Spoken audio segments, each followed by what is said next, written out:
In 1674, workmen renovating the Tower of London broke through an old staircase and found a wooden chest buried 10 feet beneath the stone. Inside were bones, small bones. The skeletons of 2 children, hidden so deep it had taken 200 years to find them. Everyone in England knew the legend.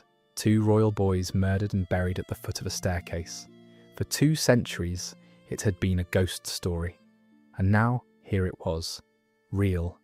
But here's what makes this case so terrifying. We found the bodies, we have confessions, we know the methods. We even know which uncle most likely gave the order. And after 5 centuries of investigation, we still can't prove it. Can't close the case. Can't give those boys justice. Tonight, we're pulling apart the murder that haunts England's conscience. 2 children who should have been kings. A mother who watched from sanctuary, knowing what was coming and powerless to stop it. An uncle who smiled while seizing their throne. And the moment in 2024 when a piece of jewellery surfaced in an old will and changed everything we thought we knew about who killed them. I'm fascinated by this story because it's not really about history. It's about how power devours children, how ambition turns family into monsters, and how sometimes the truth gets buried so deep that even when you find the bones, you still can't prove what happened in those final terrifying hours. So here's what I need from you before we start. Hit like if you're the kind of person who can't resist an unsolved mystery. Subscribe only if you genuinely want more of these deep dives into history's darkest corners. And here's what I'm really curious about. Where are you right now as you're listening to this? Are you in bed, trying to fall asleep? Doing dishes? Driving through the night? Comment your location and what you're doing. I love knowing who's here with me on these journeys. Alright, get comfortable. Turn off the overhead lights if you can. Maybe light a candle. Let the world outside fade away. Because we're going back to 1483, and what happened that year will make you question everything you thought you knew about family, loyalty, and how far people will go for a crown. Spring 1483. King Edward IV is dying. He's only 40 years old, but decades of warfare, feasting, and keeping mistresses have destroyed his body. He can feel death circling. Everyone at court can sense it. The vultures are already gathering, and Edward has a problem. His heir, young Edward, is only 12. Too young to rule alone. Too young to defend himself from the wolves circling the throne. Too young to survive what's coming. So Edward does what any dying king does. He makes plans, names protectors, tries to bind the court together with oaths and promises that won't survive his final breath. He names his brother Richard, Duke of Gloucester, as Lord Protector. Richard will govern until young Edward comes of age. It seems reasonable. Richard had been loyal through every crisis, fought beside Edward in battle, held the dangerous north for him, never once plotted against him, never once wavered. Edward trusts his brother. That trust will get his sons killed. Edward IV dies on April 9th, 1483. The moment his heart stops, the game begins. Every piece on the board starts moving. Every player reveals their hand. And young Edward, 150 miles away in Ludlow, has no idea his life just became a countdown. Young Edward is being raised by his mother's family. The Woodvilles, his uncle Anthony Woodville, Earl Rivers, his half-brother Richard Grey. Men who love him, men who've protected him, men who are about to discover that love doesn't matter when power is at stake. Richard, Duke of Gloucester, is in the north when his brother dies. He receives the news and immediately starts calculating.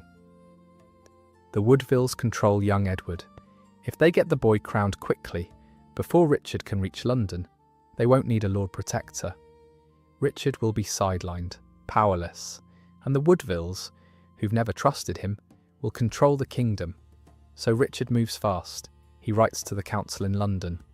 Humble letters, loyal letters. He's coming south to pay his respects and escort his beloved nephew to his coronation. Nothing to worry about, everything's fine. Trust him. Meanwhile, he's gathering armed men. Lots of armed men. Young Edward is travelling from Ludlow to London with his Woodville relatives, his uncle Anthony, his half-brother Richard Grey, a company of 2,000 armed men. They're excited, grieving, yes, but also anticipating the coronation. Edward is about to become king. On April 29th, they stop for the night at Stony Stratford, and that's when Richard intercepts them. He arrives with smiles and embraces, family reunited in grief. Such a tragic loss. Let's mourn together. The boy Edward is thrilled to see his uncle, doesn't notice the armed men surrounding the inn, doesn't see the trap closing. The next morning, Richard arrests Anthony Woodville and Richard Grey, charges them with plotting to exclude him from government. It's treason, Richard says. They were going to seize power and cut out the rightful Lord Protector. Young Edward, 12 years old, newly fatherless, watching his relatives dragged away in chains, protests. He trusts them, he says. They've done nothing wrong. They've protected him his whole life. Richard is patient, kind even. He explains that the boy has been deceived by wicked men, that his Woodville relatives have been filling his head with lies, that Richard is here to protect him, to guide him, to make sure he becomes the great king his father wanted him to be. The boy doesn't have a choice. He's 12, surrounded by his uncle's armed men. His own protectors are in chains. So he nods, agrees, goes quietly, like a lamb being led to the stone. And in London, when news reaches the Queen that Richard has seized her son, Elizabeth Woodville knows exactly what's coming. She's not naive. She's lived through the Wars of the Roses, seen how quickly power shifts, how easily children disappear when they stand between ambitious men and crowns, seen bodies, seen betrayals, seen how family turns on family when thrones are at stake. She doesn't wait to see what happens next. She doesn't trust Richard's promises or the council's assurances. She grabs her 5 daughters and her younger son Richard, 9 years old, just a little boy, and runs. Westminster Abbey offered sanctuary, church law, ancient and supposedly unbreakable. If you made it inside, no one could legally drag you out. No one could arrest you. You were under God's protection. Elizabeth Woodville crashes through the Abbey doors on the night of April 30th with her children, so panicked she doesn't bring servants, doesn't bring clothes, doesn't bring anything except her daughters, her youngest son, and the absolute certainty that her family's being destroyed piece by piece. The abbot finds her sitting on the stone floor, surrounded by weeping girls and one terrified little boy, and realises the Queen of England is now a refugee in his church. She tells him her son has been kidnapped, that Richard has arrested her brother and her son from her first marriage, that everything is falling apart. The abbot does what he can, brings blankets, brings food, promises safety, but Elizabeth knows sanctuary isn't real safety. It's just a delay, a stone room between her and the inevitable, a place to wait while the world outside decides her fate. Meanwhile, Richard is escorting young Edward toward London. The boy should be excited. He's about to be crowned king, about to take his father's place, about to rule England. But something's wrong. His mother isn't there to greet him. His brother isn't there. His Woodville relatives have vanished. Arrested for crimes he doesn't understand. And his uncle, who keeps calling himself Lord Protector, has surrounded him with guards who don't take orders from anyone else. Guards who watch him constantly. Guards who follow him everywhere. On May 4th, young Edward enters London, not in triumph, not as a king coming to his coronation, but as a prisoner being delivered to a cell, though no one calls it that yet. Richard takes him straight to the Tower of London. Now here's what you need to understand about the Tower. It wasn't just a prison, it was also a royal palace. Kings traditionally stayed there before their coronations. Edward IV had stayed there. Henry VI had stayed there. It was normal, traditional, expected. But Elizabeth Woodville knows better. She knows that prisons and palaces are the same place when your jailer holds all the keys. She knows the tower swallows people, makes them disappear. She knows her son just entered a fortress controlled entirely by the man who seized him, and she can't do anything about it. Can't reach him, can't protect him, can only sit on cold stone floors in Westminster Abbey and wait. Young Edward is installed in royal apartments, given servants, told his coronation is being planned. The date is set for June 22nd. Everything's moving forward. He's going to be king. Just a few more weeks. Be patient. Be good. Trust your uncle. But those weeks keep stretching, and his uncle keeps finding reasons to delay, keeps discovering new problems that need to be solved first, keeps pushing the coronation further and further away. Richard is working the council, working the nobility, planting doubts about the Woodvilles, about Elizabeth, about whether young Edward is really fit to rule. The boy's been corrupted by his mother's family, Richard says, filled with their scheming ways, taught to trust the wrong people. He needs guidance, needs his uncle's firm hand, needs to be protected from the Woodvilles' influence. And quietly, very quietly, Richard is spreading another story, a secret, something shocking that changes everything. By the way, I'm curious, are any of you history teachers listening to this, or students researching the Wars of the Roses? I always wonder if teachers use these videos in classrooms, or if it's mostly insomniacs and true crime fans. Let me know in the comments what brought you here tonight. On June 13th, Richard calls a council meeting at the Tower. The great lords of England gather in the council chamber. They're discussing coronation plans, final arrangements, who will carry what in the ceremony, who will stand where. Normal bureaucratic business, boring, predictable.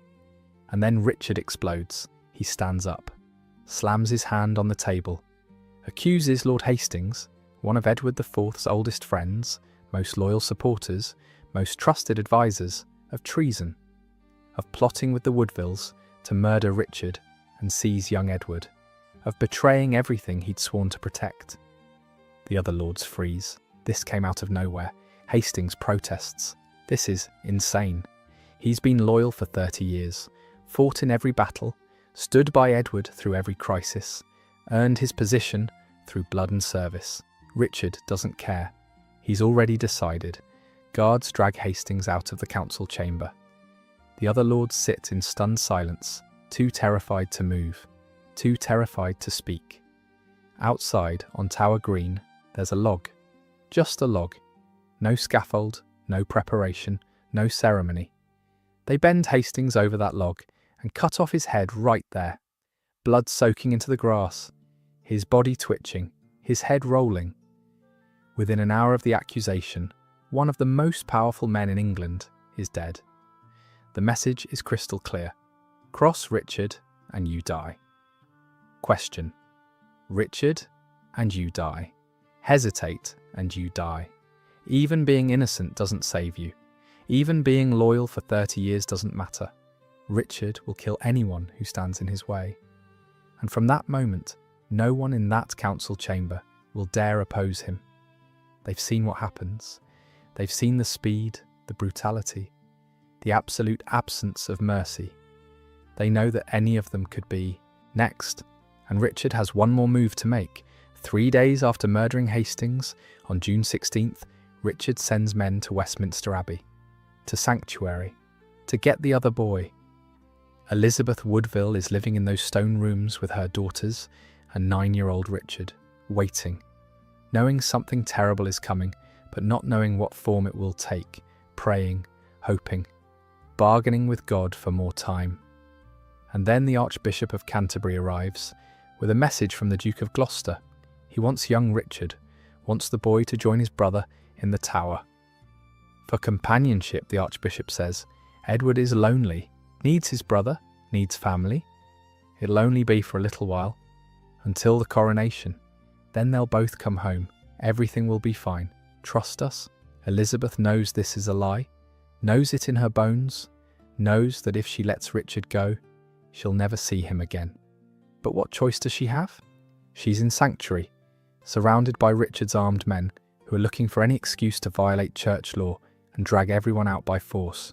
The Archbishop is being kind, patient, but behind him are men with swords, men who follow Richard's orders, men who've already killed a lord on a log outside the tower, men who won't hesitate to kill a queen if Richard gives the word. So Elizabeth negotiates, makes the Archbishop swear that Richard will be safe, that he'll be treated well, that this is temporary, that she'll see him again. The Archbishop swears, promises, looks her in the eye and lies, though maybe he doesn't know he's lying. Maybe he really believes Richard of Gloucester will keep his word. Elizabeth doesn't believe it, can't afford to believe it, but she has no power here. She's a queen living on stone floors, dependent on church charity, watching her world collapse piece by piece. She kisses her 9-year-old son, tells him to be brave, tells him she loves him, tells him his brother is waiting, and watches him walk out of sanctuary, holding the Archbishop's hand, turning back once to look at his mother. Those huge eyes, that small face, that backward glance. The chroniclers record that the boy left sanctuary never to see his mother again. 9 years old, and he knew. On some level he knew. You can see it in how chroniclers describe the moment. The reluctance, the backward glances, the way Elizabeth clung to him, the way she had to be gently separated from her child. This wasn't a cheerful family reunion. This was a mother handing her child to his executioner because refusing meant watching all her children die. Young Richard joins his brother in the tower. For a brief moment, the boys are together. They have each other. They play in the gardens, shoot arrows at targets, act like the children they are. Servants see them. Ambassadors report glimpsing them through windows. They seem healthy, seem fine, seem normal, seem like two royal boys waiting for a coronation that's only days away now. Any day now, soon, very soon, but that coronation will never happen because Richard of Gloucester has one more move. The final move, the checkmate. On June 22nd, the day young Edward was supposed to be crowned, Richard's agents make a public announcement. A shocking claim that changes everything, that rewrites history, that transforms princes into bastards with a single legal argument. They declare that Edward IV's marriage to Elizabeth Woodville had been invalid. Illegal from the start, void, meaningless. Why? Because Edward had supposedly been pre-contracted to marry someone else, a noblewoman named Eleanor Butler. According to medieval law, if you made a binding marriage contract with someone, that contract had legal weight, even if you never completed the ceremony. And if Edward had such a contract with Eleanor before marrying Elizabeth, then his marriage to Elizabeth was void. Null, never legitimate, which meant their children, including young Edward and Richard, were bastards, illegitimate, unable to inherit the throne, not heirs, not princes, just two boys with royal blood, but no royal rights. Eleanor Butler was conveniently dead, had been for years, couldn't confirm or deny anything, couldn't be questioned, couldn't testify. The only source for this pre-contract was a bishop named Robert Stillington, who claimed Edward had confessed it to him years ago. No documents, no witnesses, no proof, just one man's word, one bishop's convenient memory. But that word was enough, because every powerful man in England was now terrified of Richard. They'd seen what happened to Hastings. They knew Richard controlled the army, controlled the tower, controlled the boys who should have been kings. So Parliament accepted the claim. Declared Edward IV's children illegitimate, and on June 26th they offered the crown to Richard. He accepted with what chroniclers describe as seeming reluctance. Such a burden, such a responsibility. But if the kingdom needs him, he'll serve. He'll sacrifice his own comfort for England's good. On July 6, 1483, Richard is crowned King Richard III, and his nephews, the boys who'd been princes, are now officially bastards, not heirs, not threats. Just two illegitimate children locked in a tower, forgotten, erased, written out of history with legal documents and parliamentary acts, except they're still threats, because legitimacy is just words, just legal fictions, just documents that can be challenged or overturned. Blood is real. Those boys are Edward IV's sons. People remember their father, love their father, see his face in young Edward's features, hear his laugh in young Richard's voice. As long as those boys live, they're alternative kings. They're rallying points for rebellion. They're living reminders that Richard seized a throne that wasn't his. In the brutal mathematics of medieval power, dead boys are safer than living ones. Dead boys can't lead rebellions, can't contest claims, can't grow up and gather armies. Dead boys stay dead. And Richard knows it. Everyone knows it. The boys are moved from the royal apartments to inner chambers, deeper in the tower, away from windows, away from gardens, away from anyone who might see them. An Italian diplomat named Dominic Mancini is in London that summer. He's watching, taking notes, sending reports back to France. His job is to observe English politics and explain what's happening to the French court. And he records something chilling, something that makes your blood run cold when you read it. He writes that after Richard's coronation, the boys were seen more and more rarely behind the bars and windows, until at length they ceased to appear altogether. Think about that image. Picture it clearly. 2 children watching the world through bars, each day appearing less frequently, each sighting rarer than the last, each glimpse more precious, because people are starting to realise these might be the last times anyone sees these boys alive. Guards withdrawing them further into the fortress, deeper into darkness, until one day they simply weren't there anymore. The windows were empty, the gardens were silent, the boys had vanished. Young Edward, at 12, understood what was happening.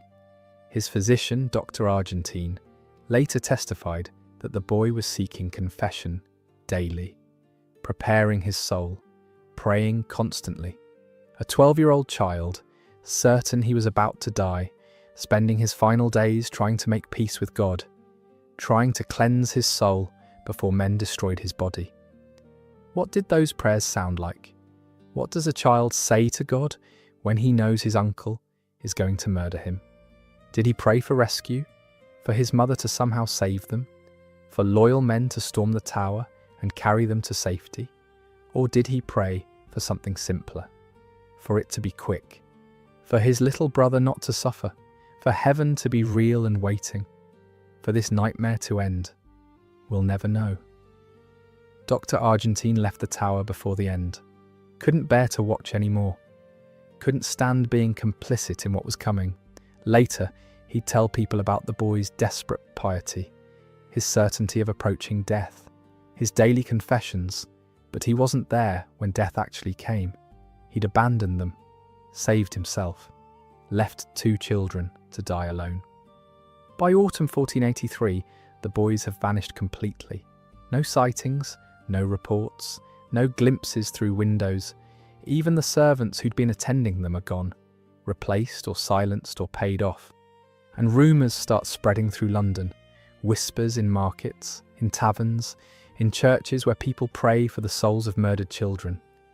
The princes are dead, people say, killed by their uncle, smothered in their beds, buried somewhere in the tower, gone forever. Richard never addresses the rumours, never produces the boys to prove they're alive, never punishes anyone for spreading the stories, never issues denials. His silence is damning, deafening.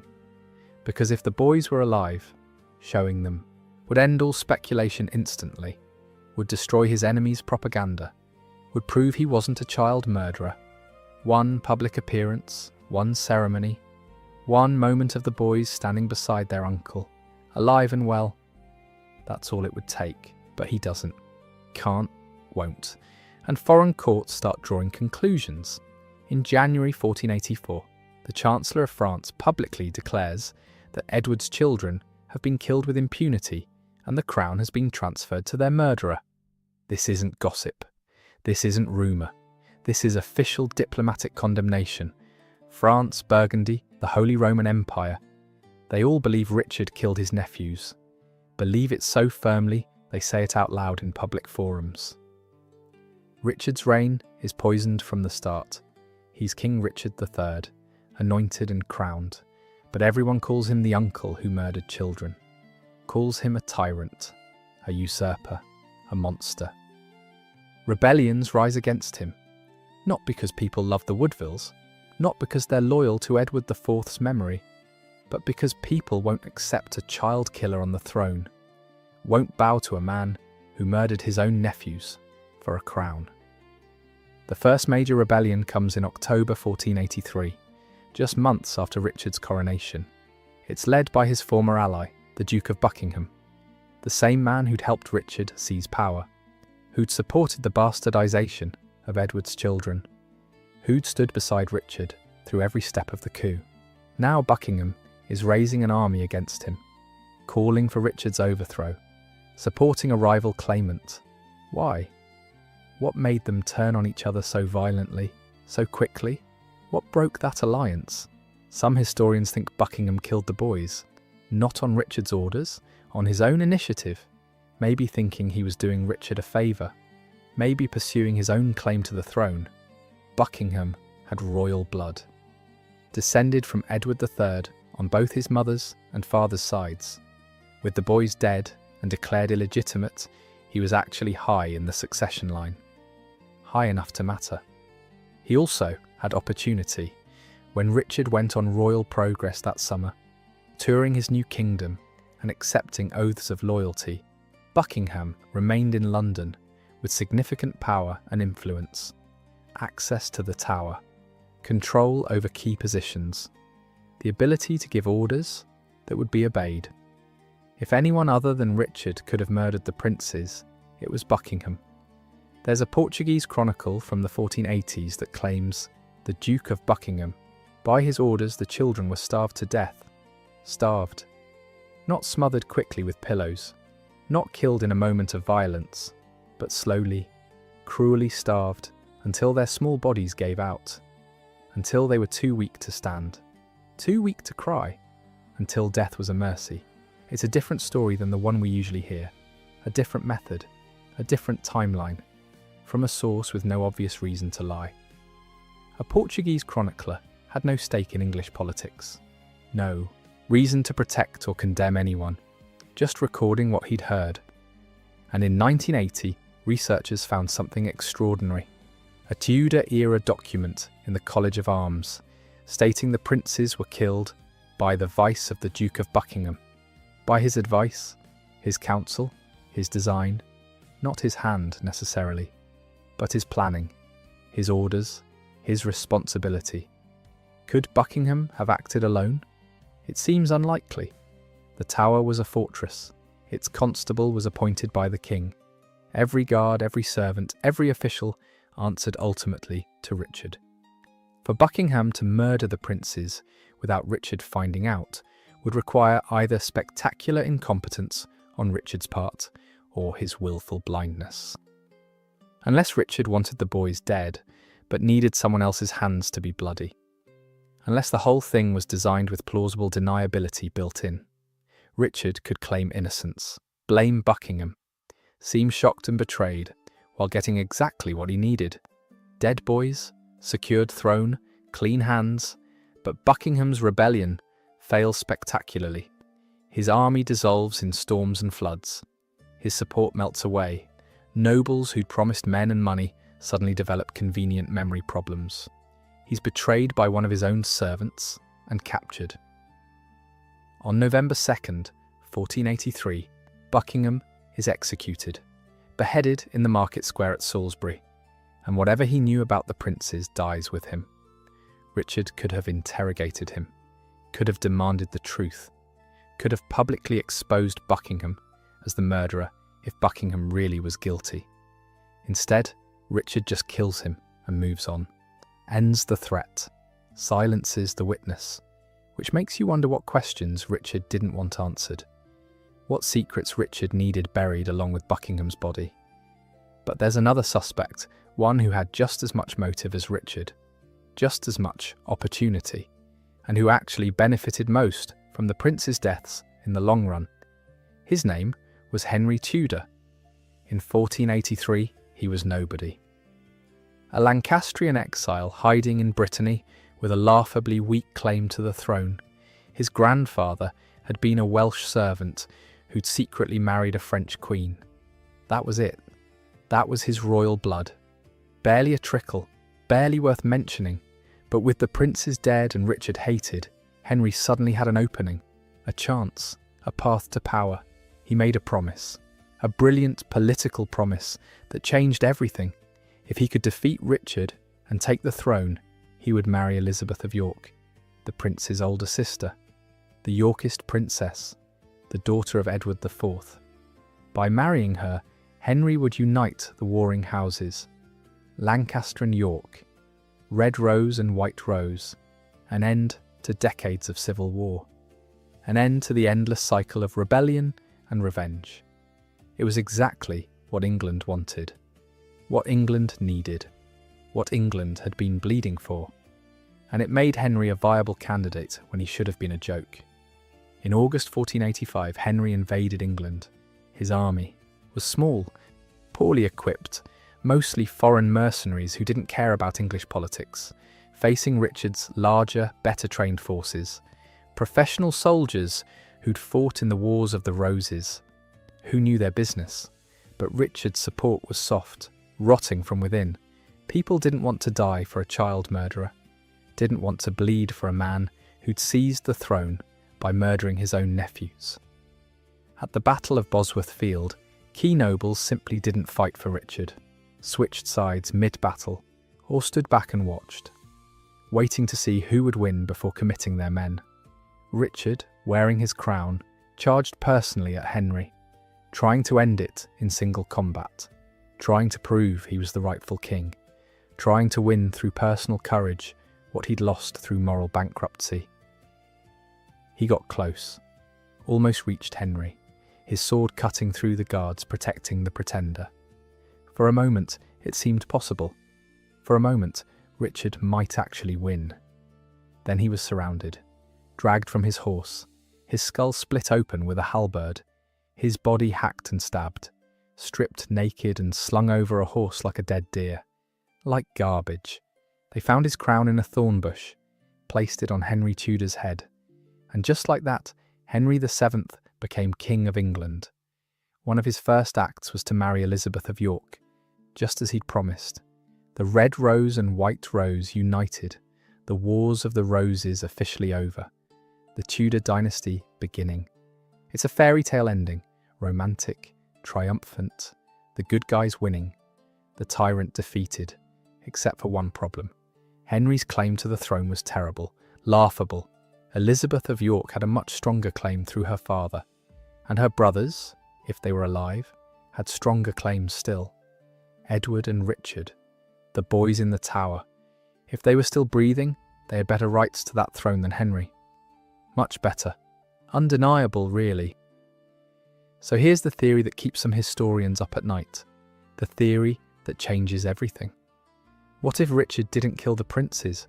What if he kept them alive but hidden, locked away where no one could find them, planning to deal with them later, or maybe hoping they'd just fade from memory, become irrelevant? When Henry won at Bosworth and took the tower, he would have found them. Two boys with better claims to his throne than his own. Two boys who, if revealed, would destroy his legitimacy. Two boys who had to die for Henry to feel secure. And unlike Richard, Henry proved perfectly willing to execute rival claimants. In 1499, he had Edward, Earl of Warwick, beheaded for the crime of having Yorkist blood. The man had done nothing wrong, committed no treason, plotted nothing, just existed, just had royal ancestry. Henry killed him anyway, manufactured a fake plot, executed an innocent man to eliminate a potential threat. If Henry could do that to Warwick, what would he do to two boys with even stronger claims? The theory goes like this. Richard kept the princes alive, but imprisoned. When Henry took the tower in 1485, he discovered them in the dungeons, realised the threat they posed, and quietly eliminated them. Then blamed Richard for murders that actually happened on his watch. It's not as far-fetched as it sounds. Henry was ruthless when it came to protecting his crown. Cold, calculating, willing to do whatever it took to secure his dynasty. There's also the curious case of Elizabeth Woodville, the prince's mother. In 1487, just 2 years into Henry's reign, she suddenly lost all her lands and was confined to a convent. Why would Henry treat his mother-in-law this way? She was the queen mother, the grandmother of his children. Why strip her of everything and exile her to a religious house? One theory suggests she had discovered that Henry, not Richard, killed her sons, that she'd learned the truth, and Henry needed her silenced, needed her locked away where she couldn't spread accusations. But there's a massive problem with the Henry theory.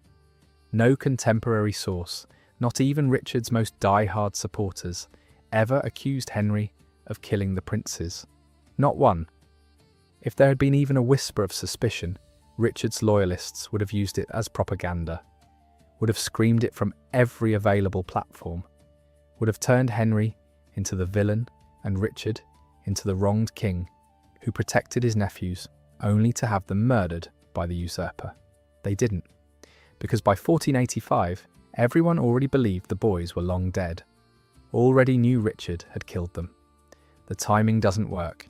The silence doesn't make sense. If Henry killed them, someone would have said something, would have left some record, some hint, some clue, but there's nothing. Just empty space where accusations should be. Which brings us to the confession, the piece of evidence that should solve everything, but somehow makes things more complicated.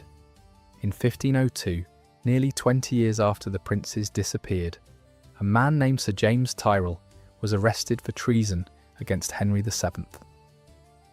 Under interrogation in the Tower, the same place where the princes had vanished, Tyrrell allegedly confessed to murdering them, on Richard III's orders.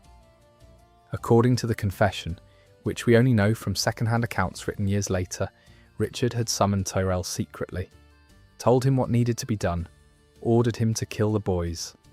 Tyrrell, loyal to Richard, agreed. He recruited 2 men, Miles Forrest, a tower guard who had access to the prince's chambers, and John Dighton, Tyrrell's own horsekeeper, a servant, a nobody, someone who'd do what he was told and keep quiet. The confession describes it in brutal detail. How they waited until the boys were asleep, how they entered the chamber quietly, how they pressed pillows over the boys' faces, how the struggling started, how Edward, the older boy, fought harder, stronger, lasted longer, how young Richard, 9 years old, went limp faster, didn't understand what was happening, just stopped breathing, stopped moving, stopped being, how they checked to make sure both boys were dead, felt for breath, for heartbeats, for any sign of life, found nothing, just 2 small bodies cooling in the darkness. Then they wrapped the bodies in sheets, carried them down through dark corridors, found a staircase under renovation, dug a hole at the base, buried them 10 feet deep, covered them with stones and dirt and the foundation of new construction, making sure they'd never be found, never be identified, never become martyrs or rallying points, just gone, erased, as if they'd never existed. Then they reported back to Richard that the deed was done, the problem solved, the throne secured. It's specific, detailed, horrifying, and it came from a man facing execution, with every reason to say whatever his interrogators wanted to hear. Tyrrell was executed for treason, not for the murders, for an unrelated plot against Henry, some scheme involving the Earl of Suffolk, but the confession stuck, became the official story, the accepted narrative, the version that went into history books. But here's what makes it complicated. We don't have Tyrrell's actual confession, don't have his signature on any document, don't have the original text. We only have Thomas More's account, written decades later under Henry VIII. More was a brilliant writer, a future saint, but he was also writing propaganda for the Tudor dynasty. His entire job was to blacken Richard's reputation and justify Henry's seizure of power. Every word he wrote served that purpose. Can we trust a source with such an obvious agenda, especially when that source is describing a confession he never heard, from a man who was conveniently dead and couldn't contradict the story? Skeptics point to these problems and dismiss the Tyrell confession entirely. Call it Tudor propaganda, fiction dressed as history, a convenient story that tied up loose ends and gave Henry's dynasty a clear villain. But then something happened in 2024 that changed the equation. That made the confession feel more real, more possible. Researchers discovered a will. From 1516, 33 years after the princes disappeared. It belonged to Lady Margaret Capel, who was James Tyrrell's sister-in-law. Just a random noble will, the kind of document historians read through looking for economic data or family connections. And buried in the bequests, there's an extraordinary line. She leaves to her son his father's chain, which was young King Edward V's personal jewellery, a gold chain that had belonged to the murdered boy, a piece of royal regalia that should have been buried with him, or returned to his family, or kept in the royal treasury. Instead, it's in the possession of James Tyrrell's family, 30 years after the crime, passed down as an inheritance, as if it were just another piece of jewellery, as if it weren't evidence of murder. How did Tyrrell's family end up with the victim's jewellery? One explanation makes your skin crawl. It was payment or proof, evidence that the job was done. Take the boy's chain as verification, as a trophy, as confirmation that Edward was really dead and wouldn't be causing problems anymore. The 2024 discovery doesn't prove Tyrrell killed the princes, but it proves he had access to Edward's personal possessions, proves there was some connection between the alleged murderer and the victim, proves this wasn't just Tudor propaganda. Something real happened, something that left traces, something that put a dead boy's jewellery in his killer's hands. And suddenly the confession feels more credible, more possible, not proof, never proof, but evidence, real evidence, the kind that makes you reconsider what you thought you knew. But we still don't know for certain who gave the order. Richard had motive and opportunity. Henry had motive and opportunity. Buckingham had motive and opportunity. Any of them could have done it. All of them benefited, and none of them paid a price for it. Richard died in battle, his crown rolling into a thorn bush. Henry became king, founded a dynasty that lasted over a century. Buckingham was executed for rebellion, not murder. The boys died, and everyone who might have killed them got away with it, unless the boys didn't die at all. I know it sounds impossible, but before we dismiss it entirely, we need to talk about Perkin Warbeck. In the 1490s, a young man appeared in Europe, claiming to be Richard, Duke of York, the younger prince, supposedly escaped from the Tower and living in exile. His name was Perkin Warbeck, though he insisted that was a lie forced on him later. He said he was Richard Plantagenet, the lost prince, the rightful king of England. And here's what makes this interesting. He gained extraordinary support, not from random peasants or desperate rebels, from experienced rulers who should have known better. Margaret of Burgundy, the prince's aunt, examined him and declared him her nephew, genuinely believed it, gave him money, soldiers, support. James IV of Scotland met him, believed him, and gave him a royal bride.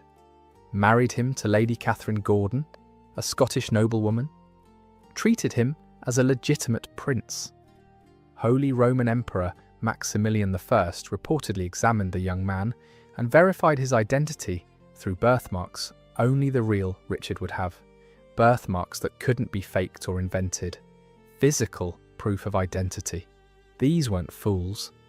These were experienced rulers who'd known the real prince's family, who understood the stakes, who had everything to lose if they backed an imposter, and they believed.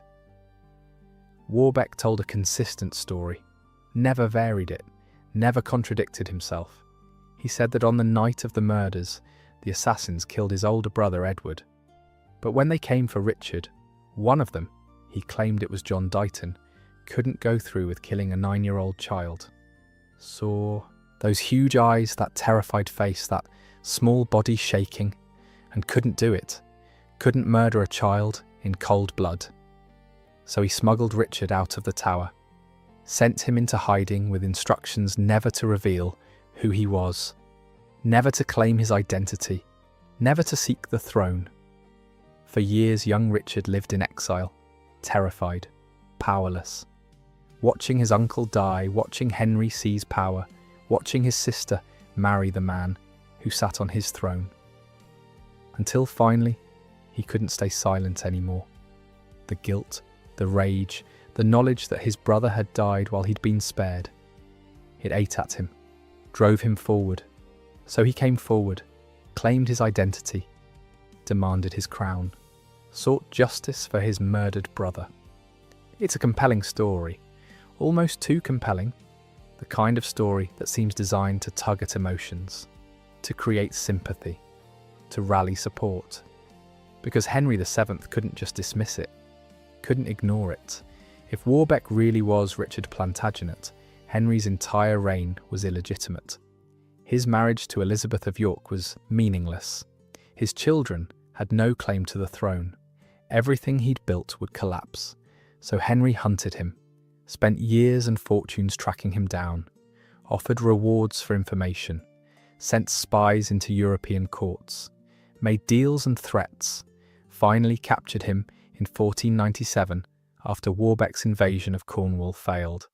And under interrogation, Warbeck confessed, said he was an impostor, a Flemish boy named Perkin Warbeck, son of a boatman, coached to play the prince by Yorkist conspirators who wanted to destabilise Henry's rule, named his real parents, admitted the whole thing was a fraud, a scam, a lie.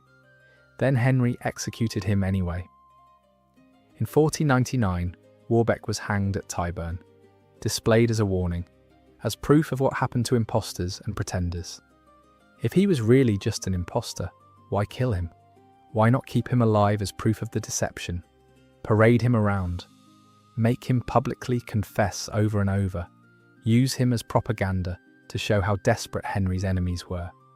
Unless the confession was forced, unless Warbeck really was Richard Plantagenet, and Henry needed him dead and discredited, needed the confession to make the execution look justified. You can't execute the rightful king without calling him an impostor first. In 2023, researcher Philippa Langley, the same woman who found Richard III's bones under a parking lot, claimed to have found new evidence supporting Warbeck's claims. Documents in European archives suggesting he really was the lost prince. Manuscripts supposedly written by Richard describing his escape. Letters from Maximilian's court detailing the birthmark examination. Reports from Margaret of Burgundy explaining why she believed him. It's fragmentary, ambiguous, not conclusive enough to overturn 5 centuries of accepted history, but enough to make you wonder, enough to keep the possibility alive. Enough to suggest that maybe, just maybe, the official story isn't the whole story. What if one of them really did survive? What if the compassion of one assassin saved a 9-year-old boy?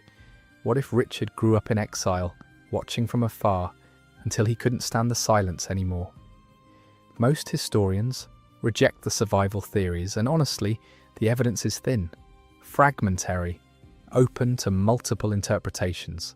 The simplest explanation is usually correct. Occam's razor. The boys died in 1483, murdered by someone close to power, buried somewhere in the tower.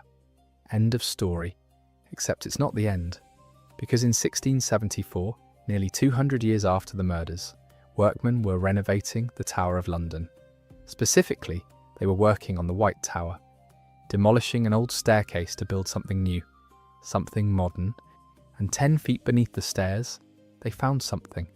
A wooden chest, decayed, ancient, breaking apart under their tools. Inside were bones, small bones, delicate bones, jumbled together. The skeletons of 2 children, one clearly older, larger, one clearly younger, smaller, buried in secret, hidden so thoroughly it had taken 2 centuries to find them. The workmen must have frozen, Must have dropped their tools. Must have realised what they'd found. Everyone in England knew the legend. The princes murdered and buried at the foot of a staircase. For 200 years, it had been a story, a rumour, a maybe, a piece of folklore that might or might not be true. And now here it was, real bones, real children, dead and discarded like garbage beneath the feet of every person who'd climbed those stairs for 2 centuries. Bodies that had been walked over, built over, forgotten, until renovations brought them back to light. King Charles II, hearing about the discovery, ordered the bones interred in Westminster Abbey, in a marble urn bearing the princes' names. Finally, official recognition, official burial, official acknowledgement that these boys had existed, had died, had been murdered. The boys who'd been erased from history, acknowledged at last, given a tomb, given a place, given their names back.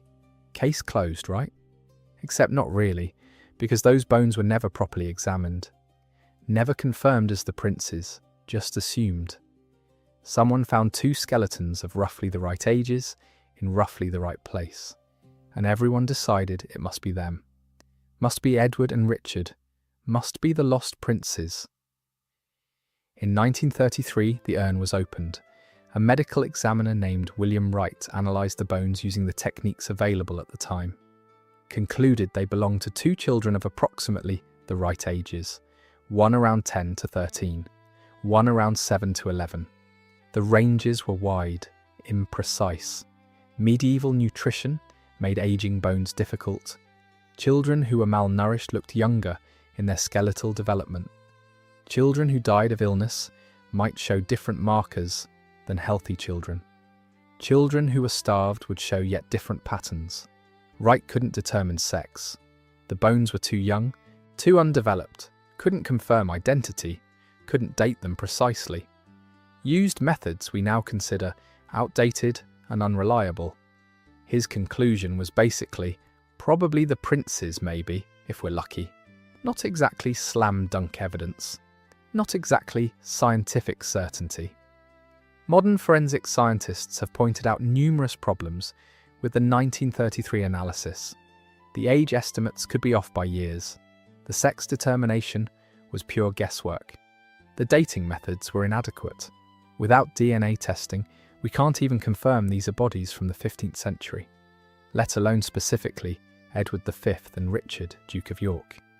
They could be children who died of plague, or starvation, or any of the 100 diseases that killed medieval children. They could be servant children, or noble children from a different family, or victims of an entirely different crime. We don't know, can't know, not without modern testing.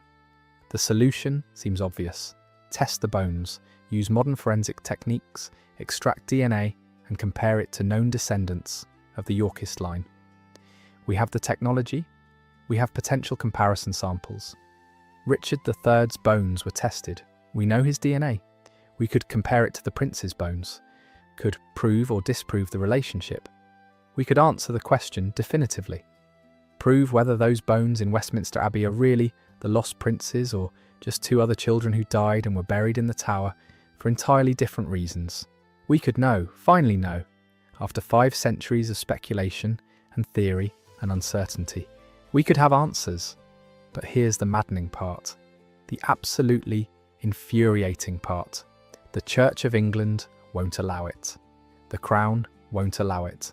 They've repeatedly refused requests to re-examine the bones, citing religious and ethical concerns about disturbing royal graves, about showing proper respect for the dead, about the sanctity of Westminster Abbey, which leaves us in an absurd situation. The potential proof sits in Westminster Abbey, just out of reach. Those bones could solve a 500-year-old mystery, could confirm the murders, could identify the approximate time of death, could maybe even reveal the method. Smothering leaves no marks on bone, but starvation shows in development patterns. Poisoning might leave traces, violence might leave fractures. We could know, but we're not allowed to look.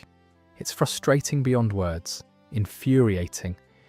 like being handed a locked box that might contain the answer to everything and being told you can't open it out of respect for the lock. So we're left with circumstantial evidence, second-hand confessions, bones we can't test, jewellery that proves connections but not guilt, and theories that all fit the facts but can't be proven. Richard III had the most obvious motive. He took their throne.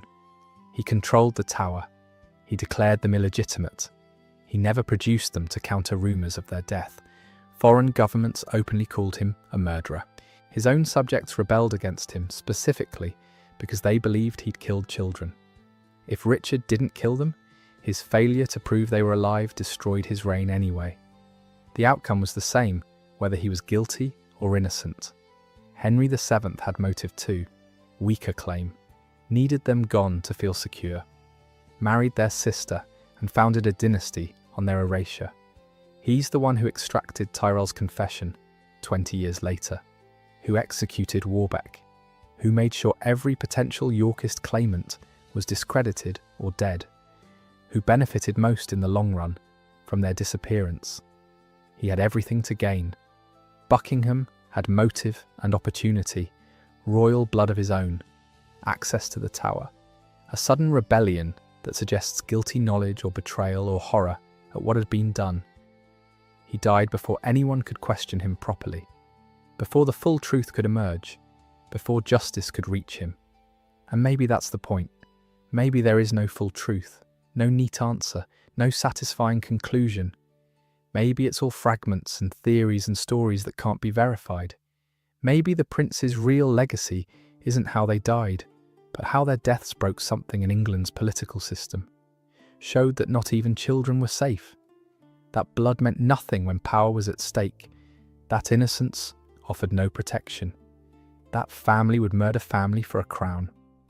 Let me paint you a picture of those final days, based on what we know and what we can reasonably infer, based on the testimonies that survived and the silences that speak volumes.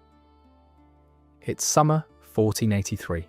The boys are in the tower, still in royal apartments at first, still treated with some measure of respect, but they can feel the change, the shift, the way servants won't meet their eyes, the way guards stand closer, the way their world is shrinking, fewer servants, guards who won't answer questions. Their uncle the king never visits, never sends word, never writes. Their mother doesn't come, can't come, trapped in sanctuary. Nobody comes, nobody helps, nobody rescues them. Young Edward is 12, old enough to understand politics, old enough to know his uncle seized the throne by declaring him illegitimate, old enough to read the faces of the men guarding them and see murder written there. See death approaching like a storm. He starts confessing daily. Dr. Argentine, his physician, notes it with alarm. Notes it in his records, notes it in his reports.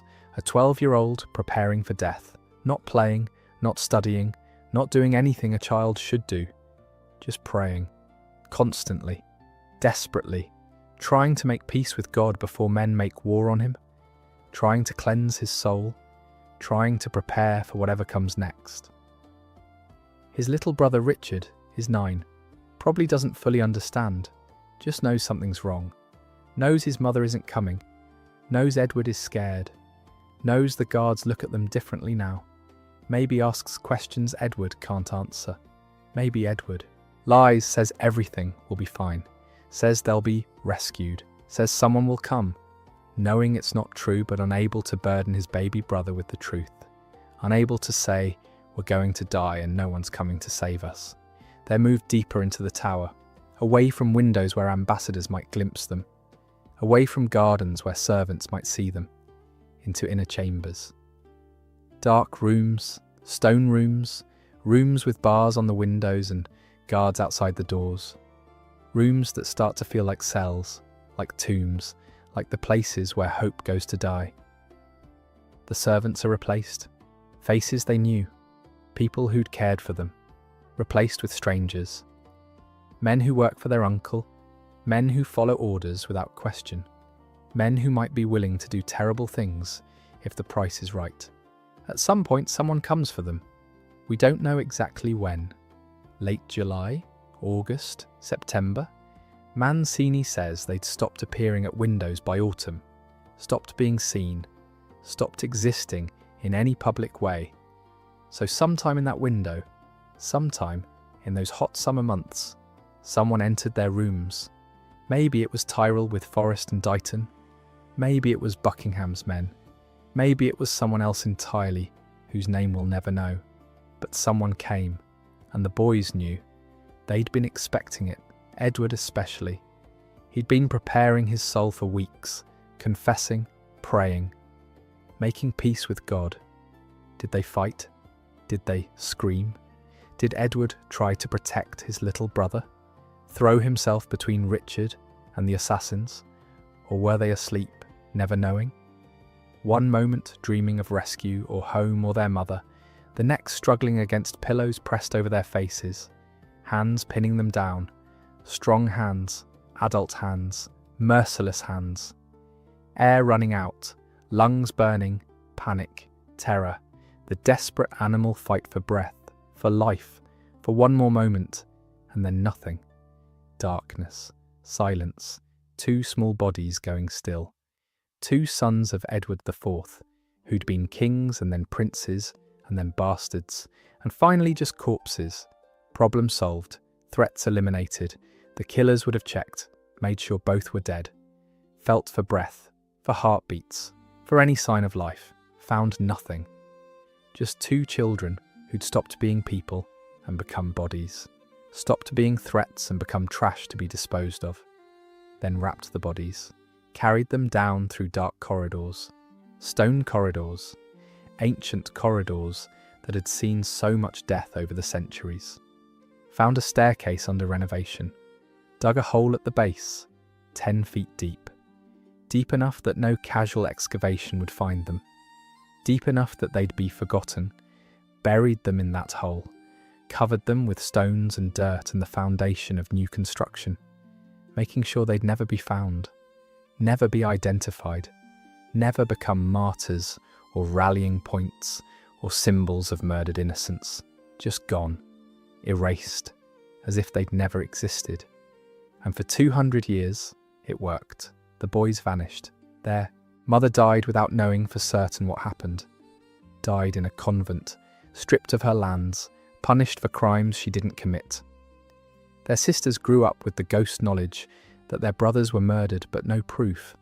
No bodies, no trials, no justice, just absence, just the hollow space where two children used to be. Richard III ruled for 2 more years, died at Bosworth with a split skull and his crown in a thorn bush. Henry VII ruled for 24 years, founded the Tudor dynasty, became Henry VIII's father. Died in bed, successful and secure, his throne passed to his son. Buckingham died months after the princes probably did. Beheaded, discredited, his rebellion crushed, his name synonymous with betrayal. If he killed them, he gained nothing from it. Died as a traitor, remembered as a turncoat. Elizabeth Woodville lived to see her daughter become queen, lived to see her grandson Arthur born, but she never got answers about her sons, never got their bodies back for proper burial, never got to say goodbye, never got justice. She died in 1492, probably still not knowing for certain what happened in the tower that summer. Still wondering if they'd suffered. Still hoping maybe, somehow, one of them had survived. The boys became legends. Ghosts haunting the tower, figures in Shakespeare plays, symbols of murdered innocence, the princes in the tower. Always the princes, even though Richard had declared them bastards. Always in the tower, even though they're probably buried in Westminster now. Always children, frozen at 12 and 9, never allowed to grow up, even in memory. Never given the chance to become men or kings or fathers, or anything except victims. And maybe that's their real power. Not as kings, not as political symbols, but as a reminder of what power costs, of who pays the price when ambitious men fight over crowns. Every child murdered in a political struggle, every innocent caught in wars they didn't start, Every small body buried in secret because someone needed them gone. The princes represent all of them, all the nameless, all the forgotten, all the ones who died because they were inconvenient. And now in 2024, we're still finding new evidence, still uncovering new pieces of the puzzle. That gold chain in a 1516 will. Proof that Tyrell's family had Edward's jewellery. Proof that the connection was real. Proof that something happened between the alleged murderer and the victim. It doesn't solve the case, doesn't give us a confession we can trust or evidence we can verify, but it keeps the case alive, keeps us asking questions, keeps us digging. Maybe that's what the boys would have wanted. Not vengeance. That ship sailed centuries ago. Everyone involved is dust, not justice. You can't put dead men on trial, but memory. The refusal to let them be forgotten. The insistence that their deaths mattered. That children's lives matter. That even when powerful men erase inconvenient truths, the truth has a way of surfacing. Sometimes it takes 200 years, sometimes it takes 500, but bones get found. Documents surface. Jewellery appears in wills, and the dead speak through the fragments they leave behind. So tonight, when you think about the princes in the tower, don't just think about the mystery. Don't get lost in theories about who gave the order or arguments about evidence. Think about two boys who should have grown up, should have ruled, should have lived, should have had the chance to become men and make their own choices and shape their own destinies, who instead died terrified in a stone room because their existence threatened someone's ambition, because they were in the way, because they were inconvenient. Think about their mother, watching from Westminster Abbey, powerless to save them, negotiating with an archbishop, kissing her youngest son goodbye, knowing she'd never see him again, living the rest of her life with that knowledge, that guilt, that unbearable grief. Think about their sisters, growing up knowing their brothers were probably murdered, but never being able to prove it, never being able to mourn properly, never being able to demand justice. Think about Dr. Argentine, watching a 12-year-old prepare for death and being unable to stop it. Unable to do anything except document it, record it, bear witness, then leave before the end because he couldn't bear to watch. Think about all the servants who knew, all the guards who participated, all the nobles who looked the other way, all the people who let it happen because it was safer to be silent than to speak up. The princes in the tower remind us that history isn't just dates and battles and political movements. It's people, real people, with real fear and real grief and real deaths. Two boys named Edward and Richard, who played and prayed and probably cried when they realised no one was coming to save them, who died young and were buried in secret and became legends. Not because they did anything remarkable, but because they were murdered. And because 5 centuries later, we still can't prove who did it. That's the real horror of this case, not the murder itself. Medieval England was full of murders. Not even the method, smothering, starvation, whatever it was, but the uncertainty, the absence of justice, the fact that everyone who might have ordered those deaths got away with it, lived full lives, died peacefully or in battle but never on a scaffold for child murder. The boys got buried under a staircase, and their killers got buried with honours, some in Westminster Abbey, some in Leicester, some in unmarked graves, but none on the execution block where child murderers belong. That's the injustice that still burns. That's why this case stays open. Not because we don't know what happened, we know what happened. 2 boys were murdered for political convenience, but because we know exactly what happened and no one was ever punished for it. No one paid the price, no one faced justice, and that absence of justice creates a wound that 5 centuries hasn't healed. So when you visit the Tower of London, when you walk through those ancient corridors and look at those stone walls, remember you're walking where 2 children walked, played, prayed, died. The tower keeps its secrets, holds them close, whispers them in the wind. But sometimes, on quiet days, if you listen carefully, you might hear echoes, the sound of arrows hitting targets, boys laughing, And then silence.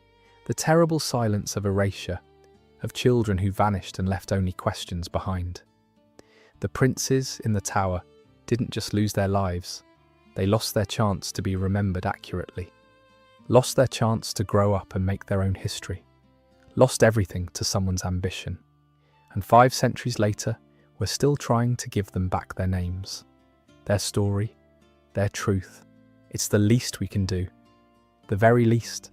For 2 boys who deserve so much more than a shallow grave under a staircase and 200 years of being forgotten. Thanks for staying with me through this long, dark journey tonight. If you made it this far, I want to hear from you. Do you believe Richard III ordered the murders? Or was it Buckingham acting alone? Could Henry VII have killed them after taking the tower? Or do you think, against all odds, that maybe one of them survived? That maybe Perkin Warbeck really was Richard Plantagenet? Drop your theory in the comments. I read every single one.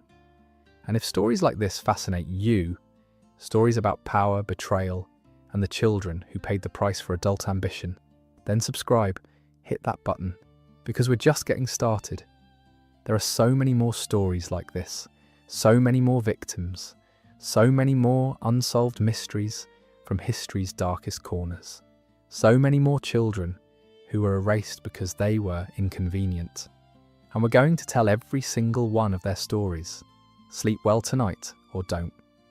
Sometimes the truth is too haunting to sleep through. Sometimes you need to sit with it. Let it sink in. Let it change how you see history and power and the price of ambition. The princes in the tower are still waiting, still asking their silent questions, still demanding justice 5 centuries too late. And maybe that's enough. Maybe being remembered is justice. Maybe refusing to let them be forgotten is how we honour them. Maybe keeping their story alive is the only victory left. They were murdered. They were buried. They were forgotten. But we found them. We dug them up. We're still talking about them. Still asking questions. Still refusing to let their deaths disappear into the comfortable fog of distant history. The boys lost, but their story won. And that's something. Not enough, never enough, but something. Good night. And remember, history's greatest monsters often wore crowns and called themselves protectors.